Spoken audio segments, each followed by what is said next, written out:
Di sini saya akan membacakan cerpen saya yang sudah saya buat sendiri dengan berjudul Diam-Diam Mengagumi. Baiklah, langsung saya bacakan ya untuk kalian. Seusai sholat maghrib berjamaah, senja yang indah belum terbenam sepenuhnya.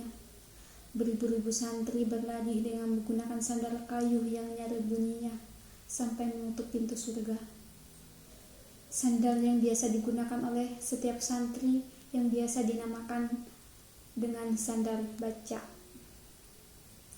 Mereka berlari bukan memburu untuk menunaikan haknya sendiri, melainkan untuk menunaikan kewajiban selanjutnya sebagai seorang santri. Bukannya mereka tidak merasa capek, ya mereka sangatlah capek, tapi mereka mengutamakan akhirat. Mereka tahu bahwa dunia hanyalah panggung mereka, panggung yang hanya diberikan Allah hanya untuk berperan sebagai manusia.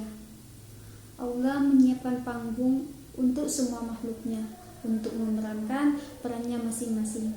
Dan pada akhirnya Allah juga yang menilai apa yang sudah diperankan di dunia. Allah menilai dengan seadil-adilnya di akhirat kelak, karena kehidupan yang nyata itu hanya di akhirat.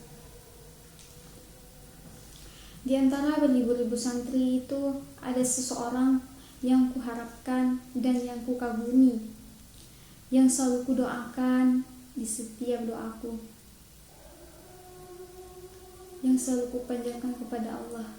Ya Tuhan, ya Allah yang Maha Pengasih dan Maha Penyayang, hamba memohon dan hamba meminta kepadamu, semoga dia menjadi imam yang baik buat keluarganya kelak. Semoga dia menjadi pasangan yang baik jasmani dan rohaninya, lahir dan batinnya, yang soleh, bisa menuntun pasangan yang menuju surga Allah. Dan saya tidak lupa juga dengan doa terakhir saya ini untuknya. Ya Allah, jodohkanlah hamba dengannya di dunia maupun di akhirat. Itulah doa saya untuknya kepada Allah. Ya, saya sangat malu dengan doa saya sendiri, tapi itu adalah doa saya untuknya, yang ikhlas untuknya.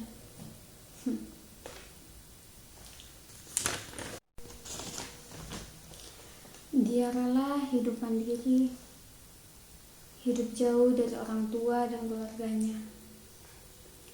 Pada siang hari itu, tepatnya di hari Senin, bulan Syawal, saat itu tibalah waktu dia berangkat mencari ilmu. Di depan rumahnya yang mulai ramai dengan tetangga dan keluarganya yang ingin mengucapkan perpisahan sementara untuknya. Sedangkan saya hanya memperhatikan lewat jendela ruang tamu rumah saya. Rumah saya dengannya hanya berjarak 5 rumah saja. Jadi saya memperhatikannya dengan jelas orang-orang yang ada di sana. Lebih fokusnya kepadanya. Tiba-tiba dia menoleh ke arah rumahku. Saya dengan sigap langsung menutup hordeng rumah saya. Saya sangat malu. Saya tidak tahu apa dia melihat saya atau tidak. Sehabis itu saya langsung berlari ke arah kamar saya. Saya duduk di lantai kamar saya. Saya merasakan kesedihan yang muncul tiba-tiba. Tiba-tiba yang mata saya pun keluar dengan sendirinya. Saya bertanya-tanya kepada diri saya sendiri. Dia tahu tidak ya, selain orang tua dia sendiri, ada satu orang yang merasakan kesedihan juga karena ditinggal olehnya. Itulah terakhir kalinya saya melihat wajahnya sampai sekarang pun saya belum pernah melihatnya kembali. Seperti itulah perpisahan kami berdua. Saya tidak tahu apakah ini pantas dinamakan perpisahan dua orang yang saling mengasihi atau bagaimana, karena di antara kami berdua tidak ada satupun kata perpisahan. Aku dan dia saling memendam perasaan yang sama.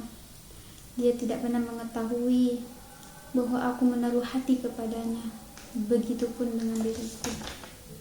Aku juga tidak mengetahui apa dia menaruh hati kepadaku atau tidak. Kami pendam perasaan masing-masing agar tidak ada satupun orang yang tahu dengan perasaan kita masing-masing. Saya heran dengan hati saya ini. Hati saya ini terlalu munafik, saya terlalu memendam, dan saya terlalu menyakiti perasaan saya sendiri. Saya hanya diam dengan beribu-ribu kata tersimpan dalam hati saya sendiri yang ingin saya sampaikan kepadanya, dan sampai sekarang pun kata itu belum saya sampaikan kepadanya. Saya hanya sanggup menjawab pertanyaan-pertanyaan yang dilontarkan dia di dalam isi surat yang dikirim olehnya kepada saya. Di dalam isi surat hanya berisi pertanyaan-pertanyaan yang tidak pernah melibatkan hati dan perasaan. Ya, begitulah setiap kali dia mengirim surat untuk saya. Saya yang selalu menampakkan wajah gembira setiap tukang pos ada tepat di depan rumahku. Saya menerima surat itu dengan gembira, tapi kegembiraan itu sirna seketika ketika melihat isi di dalam surat itu, isi surat yang selalu sama dengan surat-surat sebelumnya.